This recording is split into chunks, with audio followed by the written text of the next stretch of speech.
Yeah, so I raced the duathlon on the Tuesday. It was 2 days before the triathlon.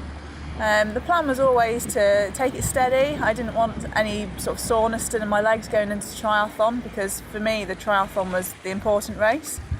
And yeah, the duathlon was tough. Like it's hard to put yourself in a race and not go full gas at it. I like to win, and to be in a race and not really have my heart in it was tough. And actually my confidence took a bit of a knock from that.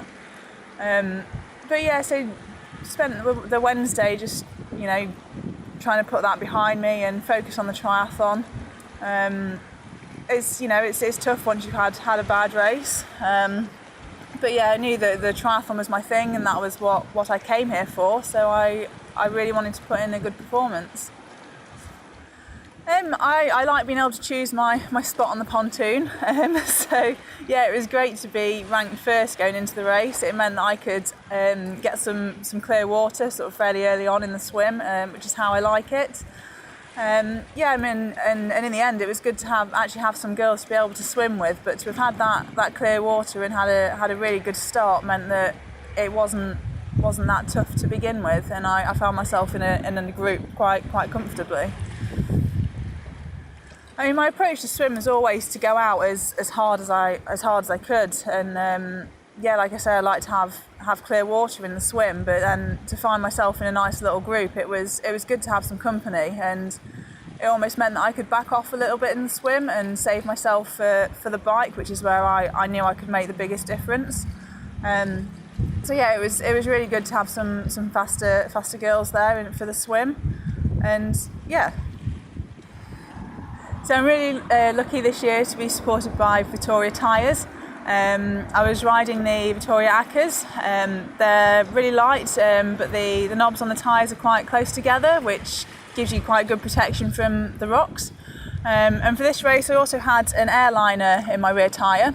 That offers a little bit more protection from the rocks again.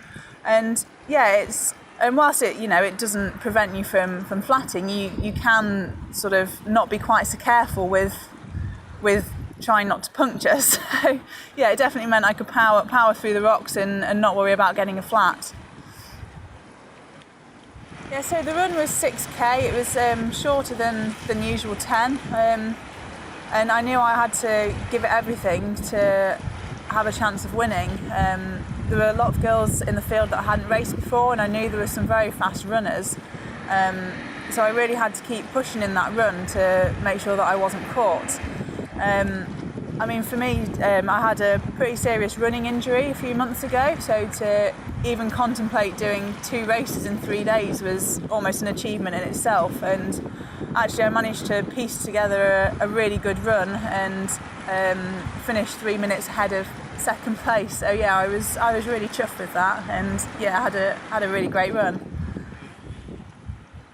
Sitting on a beach is next. I've got a few, up to 5 weeks of downtime.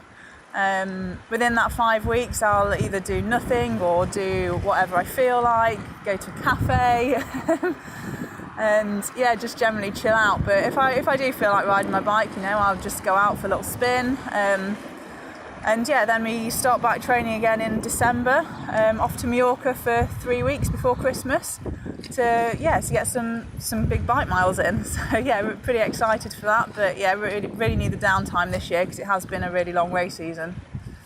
So I had some really good results this year. Two wins on the World Xterra Tour, and obviously my silver medal at World Champs, and then gold here at the European Championships. So yeah, next year I'm really motivated for and hoping to sort of win some more Xterra races. Obviously got the World Championships in April in Pontevedra, so I'll definitely be targeting that race. And yeah, I guess we'll put the plans in place over the next few weeks to make sure that I'm ready to go and aiming for that podium again.